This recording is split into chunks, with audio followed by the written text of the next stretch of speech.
महाविकास आघाडीच्या शेतकरी आक्रोश मोर्चाला आजपासून सुरुवात होते।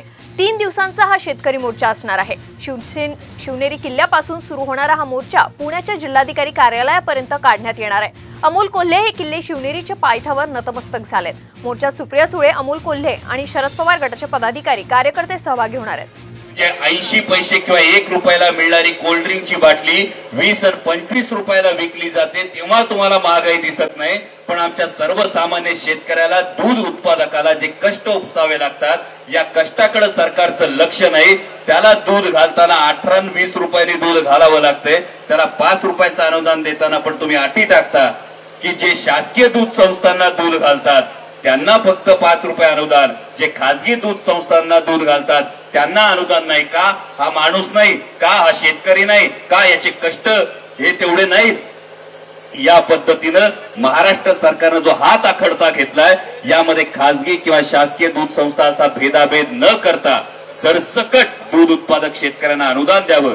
आमची शेतकऱ्याची पोरं शिकायला लागली, काय शैक्षणिक कर्ज मिळवताना त्यांच्या नाकी नऊ येतात, बँका पटकन कर्ज देत नाहीत आणि यासाठी एक सुलभ धोरण करण्यात यावं। आणि जर मोजक्या उद्योगपतींची आम्ही पेपरातच बातम्या वाचायच्या का हो, या उद्योगपतीचं एवढ्या कोटी, एवढ्या हजार कोटींचं, एवढ्या लाख कोटींचं कर्ज माफ, 25 लाख कोटी रुपयांचं कर्ज हे मोजक्या उद्योगपतींचं माफ होत असेल आणि आमचा सर्वसामान्य शेतकरी काही हजाराच्या कर्जासाठी जर गळफास घ्यावा लागत असेल तर सरकारला लाज वाटली पाहिजे। आम्ही शेतकऱ्याच्या हिताचा आहोत बोलताना, शेतकऱ्यांचं उत्पन्न दुप्पट करणार असं तुम्ही म्हणता।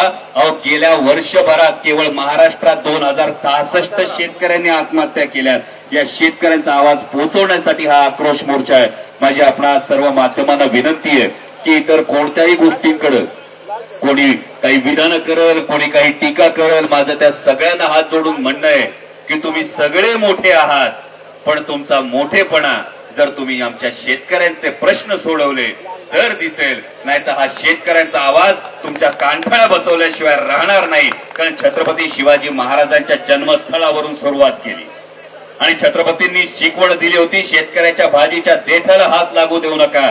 त्यामुळे माझा सर्व शेतकरी बांधवांना हेच माग सांगणं आहे, आता रडायचं नाही, लढायचं। आपल्या हक्काचं आता ठणकावून मागून घ्यायचं। धन्यवाद। जय शिवराय। आदरणीय सत्यशील दादा, शिवनेरी किल्ल्यावरून अमोल कोल्हे बोलत होते। शेतकऱ्यांच्या कष्टाकडे सरकारचं लक्ष नाही असं अमोल कोल्हेंनी सांगितलंय। तर सरसकट दूध उत्पादक शेतकऱ्यांना अनुदान द्यावं अशी मागणी देखील अमोल कोल्हेंनी इथून केली आहे।